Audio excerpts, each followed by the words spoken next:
Hello everybody, I'm here in my man cave. Going to do a video on Jordan, the greatest player ever in the NBA. Let me show you a little bit about my man cave.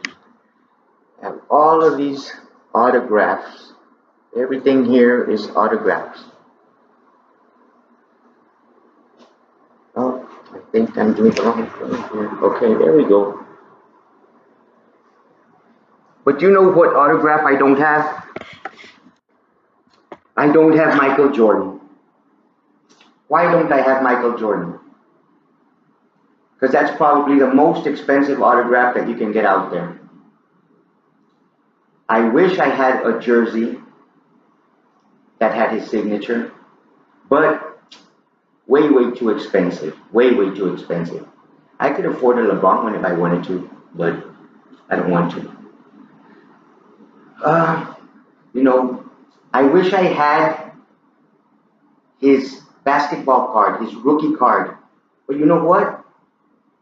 It's way too expensive and can't afford it. But you can afford just about any other card you want. You know who sets the prices for these things? Collectors set the prices for these things. And why do collectors set these prices? Why is his the highest? It's simple, because he's the legend. He is the man. He is the one. I would say that, yes, LeBron is a great player. He's good. He's good. Tom Brady's good. Great. LeBron is great. Hank Aaron, Maguire, Sammy Sosa, great. Boxer that comes to mind, Larry Holmes, great, great.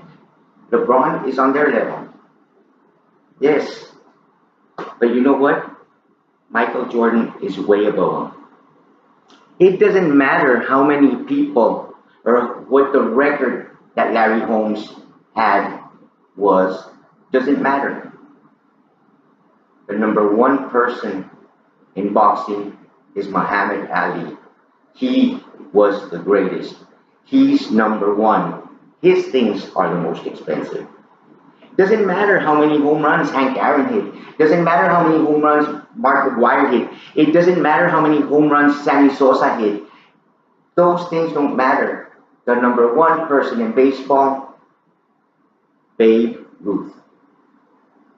Same thing in basketball. Same thing in basketball. These are great. Michael Jordan is above them all. That's why everything that has his name on it is a lot more expensive. Because everybody knows, collectors know, people know, the majority of the people know, and they would pay these prices for him. That's why he's there. My son wanted to come on and say, numbers say it all. No, numbers do not say it all. Numbers can lie to you. Numbers can make you see things that aren't there. It's a mirage. It hazes you. Numbers aren't everything. But if numbers could, actually, you can play with these numbers. I could make the numbers look good for Jordan. He could make them look good for LeBron.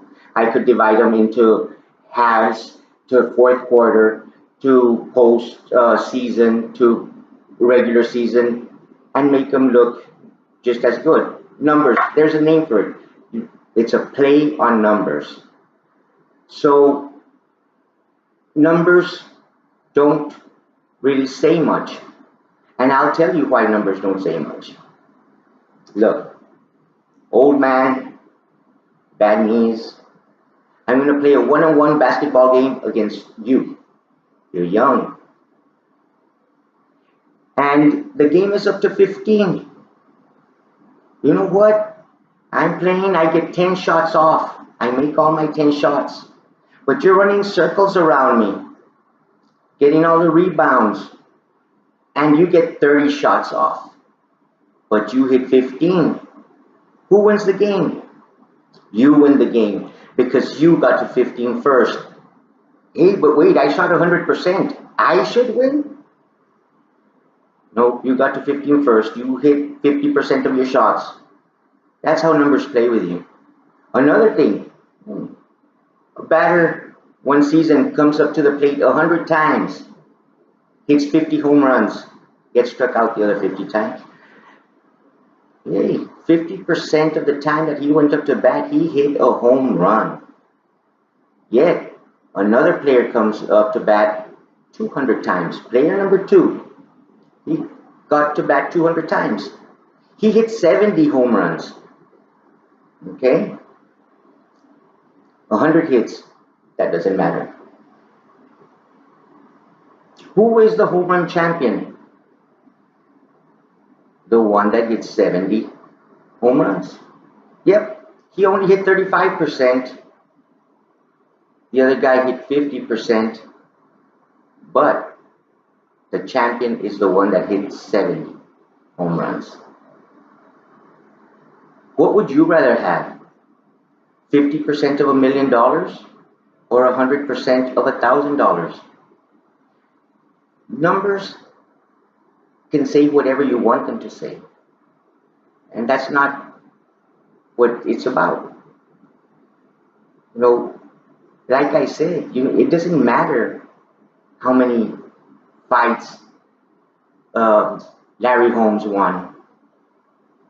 Doesn't matter. Who's number 1? Muhammad Ali. Who's number 1 in baseball? Babe Ruth.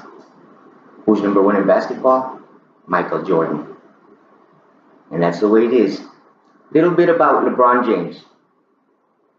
If today, even today's players, let's say Anthony Davis, Kevin Durant, the Greek Freak, and LeBron, and you put a poll out there, who you would want to start a team with, I bet you that it wouldn't be a clear outvote for anyone. It wouldn't. Too many opinions. Too many opinions. But when Jordan was playing, I think that the majority of the votes would say, I want to start a team with Michael Jordan. Michael Jordan was the man. Like I said, numbers can lie.